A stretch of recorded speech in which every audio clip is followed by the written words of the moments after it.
Shri Krishna Chaitanya Prabhu Nityananda. Hare Krishna, welcome to our channel where we are reading Bhagavad-gita as it is. Translation and commentary by His Divine Grace A.C. Bhaktivedanta Swami Prabhupada. My name is Bhagavad-gita and we call the channel Bhagavad-gita Here It Is. Then you can easily find it. Of course, you are already here. We are reading from the 6th chapter, Dhyana Yoga. And this time we're somewhere in the middle. Let me find text 29. We're hearing about a yogi. So a yogi or yoga, externally, we tend to have some ideas, some conception of what yoga is like. And here Krishna wants to go for the internal part of yoga. So the Sanskrit is as follows. Sarvabhutastam atmanang sarvabhutani chatmani ikshate yoga yuktatma sarvatra samadarshanaha. A true yogi observes me in all beings and also sees every being in me. This is Krishna speaking. Indeed, the self-realized person sees me, the same Supreme Lord, everywhere. So that's the vision of a yogi. So doing the external parts of yoga without reaching this vision. I don't mean to say that it is not meaningful, but it is a way to understand how far one has come in one's realization of yoga. Purport. A Krishna conscious yogi is the perfect seer because he sees Krishna, the Supreme, situated in everyone's heart as Supersoul, Paramatma. Ishvara Sarvabhutanang Hrideshe Dyonatishthati. The Lord in his Paramatma feature is situated within both the heart of the dog and that of a Brahmana. The perfect yogi knows that the Lord is eternally transcendental and is not materially affected by his presence in either a dog or a Brahmana. That is the supreme neutrality of the Lord. The individual soul is also situated in the individual heart, but he is not present in all hearts. That is the distinction between the individual soul and the supersoul. One who is not factually in the practice of yoga cannot see so clearly. A Krishna conscious person can see Krishna in the heart of both the believer and the non-believer. In the Smriti, this is confirmed as follows. Atatatvacha matritvacha atmahi paramo harihi. The Lord, being the source of all beings, is like the mother and the maintainer. As the mother is neutral to all different kinds of children, the Supreme Father or Mother is also. Consequently, the Supersoul is always in every living being. So when we hear of yoga, we can think of it in different ways. Of course, what we have from information from external sources is mostly two kinds. The modern yoga societies or clubs where we have mats and people looking for peace and fitness. And of course, the exercises of yoga are very good. After all, they come from the Vedas. They are the best exercises. But the word yoga doesn't mean exercise, and it also doesn't mean peace of mind. Peace of mind is part of it, but it's not the end goal. It's more like a tool to be able to practice yoga and meditation. If the mind is not peaceful, it will simply not succeed at all. So that is part of it. And then we have the other picture of a yogi, Indian yogi, with this matted hair and dust or ashes, and sitting in some form of trance or doing very severe physical activities. And that is the outside of the yogi, but the inside of the yogi, that is what we are looking for. And seeking the heart of yoga is not just a question of because sometimes when we speak about that, going by the heart or going internally, it's as if it's a homemade endeavor where you can create anything you like. Whereas yoga, from the Vedic scriptures, there is some information what the goal of yoga is and how to achieve it and what it is you're achieving. That information doesn't give us realization, but it points out actual knowledge. What we find in the heart is the soul, ourself. Our consciousness is based from the heart. The consciousness goes out through the senses and through the blood inside the body, actually. We can notice that if we are sitting down in a funny way to cut off the circulation to our legs, then it starts to be a little numb sensation. So that is one thing, but that consciousness, that ability to be aware of the surroundings and of oneself, that comes from the soul, and the soul is situated in the heart along with super soul. And yoga is meant to realize this, because we can read it in Bhagavad-gita. We have some information. There is the soul and the super soul, but we want to realize it. But before we realize it, we also want to have that knowledge to point the way. We don't just sit down and see, okay, I saw someone meditate, I will also meditate. I will have some sensations and they will all be all right, and that will be my meditation. Because we can obviously do whatever we want, but the point with the Vedic knowledge is not just to sit and tell people, okay, this is the knowledge and now you have to listen to the Vedas, but it is to actually give us access to that realization of our spiritual nature while we're in the human form of life. So there are different stages of that. The fact that we are looking for self-realization means we don't have it. We don't know exactly who we are. And the fact that the Veda gives knowledge means that we can't,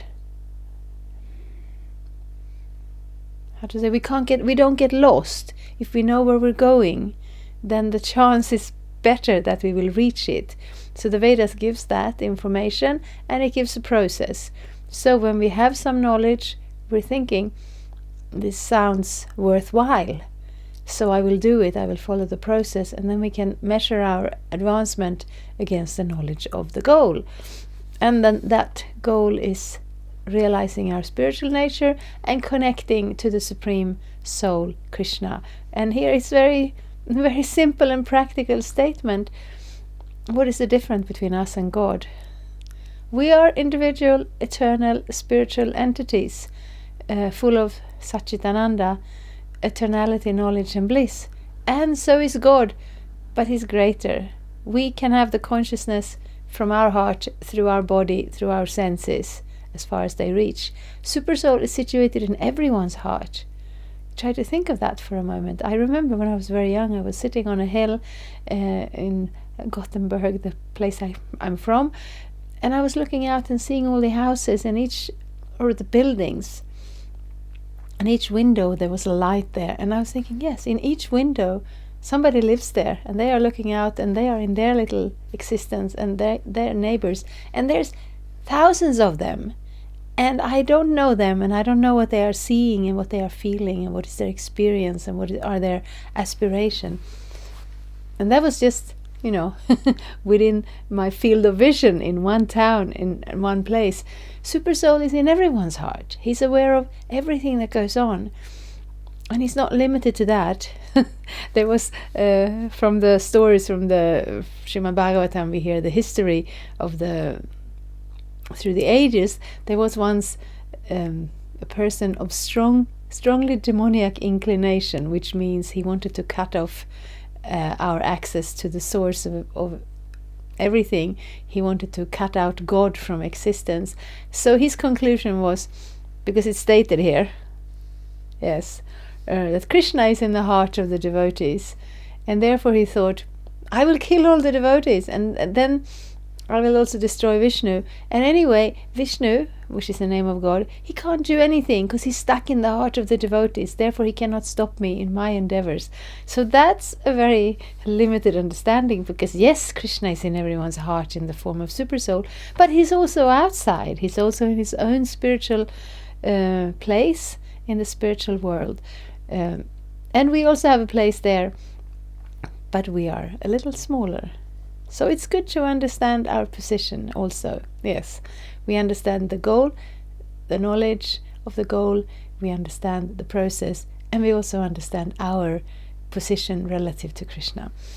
Otherwise, our process of yoga will be a lot of fumbling in the dark. Outwardly also, every living entity is situated in the energy of the Lord, as will be explained in the 7th chapter. The Lord has primarily two energies, the spiritual or superior and the material or inferior energies. The living entity, although part of the superior energy, is conditioned by the inferior energy. The living entity is always in the Lord's energy. Every living entity is situated in Him in one way or another. Yes. So sometimes we think that this world is all there is, and our endeavors and our dreams and hopes and advancement in different ways, that's the main thing. And then some people are a little bit religious on the side. They have this idea about God. It's actually the other way around. Krishna is there, everything comes from Him, and in this world He's present both directly and indirectly everywhere. He is able to personally be everywhere, and we can see Him in that feature. Or we can see the impersonal Brahman, we can realize Paramatma, or even when we don't see any of that, we see everything, we see the world, and everything there is made of Krishna's energy. There is nothing else. But our choice then is to find out which level of Krishna's energy are we interested in. We are not getting out of that. We're not getting away from God, however we do. He allows us that illusion because that's what we kind of want, coming to this world. But there is no reality in the idea of separation between us and God. The yogi sees equally because he sees that all living entities, although in different situations according to the results of fruitive work, in all circumstances remain the servants of God, while in the material energy the living entity serves the material senses, and while in the spiritual energy he serves the Supreme Lord directly. In either case the living entity is the servant of God. This vision of equality is perfect in a person in Krishna consciousness. So yes, that is why I feel particularly happy about this edition of Bhagavad-gita, because Bhagavad-gita was spoken 5,000 years ago from two persons. Of course, it's Krishna and his pure devotee, and this is, of course, a universal situation, but still that culture had more access, more experience in these matters of yoga, of spiritual knowledge, and so on. But Prabhupada brings a very clear conclusion in every purport, because otherwise it is easy, it is possible to be confused even by reading Bhagavad-gita. We know that there are so many editions of Bhagavad-gita where the commenters have drawn all sorts of conclusions that are not at all connected to Krishna's words in the Bhagavad-gita. At some point, I don't know who was saying it, but it is often quoted, somebody is commenting where Krishna says to surrender to Him. That is the goal, that is the instruction, that is our natural position, actually.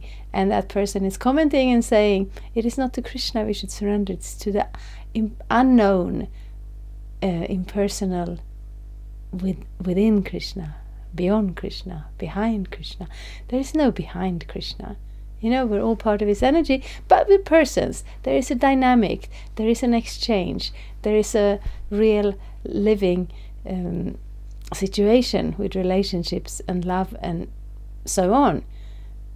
But first we want to understand Krishna and our position in relationship to Him. That's where we can begin to understand the true meaning of yoga. Thank you so much. I am speaking on this channel and it's a little bit of a one-way communication, but I would really appreciate to make it a little more of a two-way communication. There is room under the film to write questions and comments, and I will come back to them and reply as best as I can as soon as I see them. It's also, of course, possible to subscribe.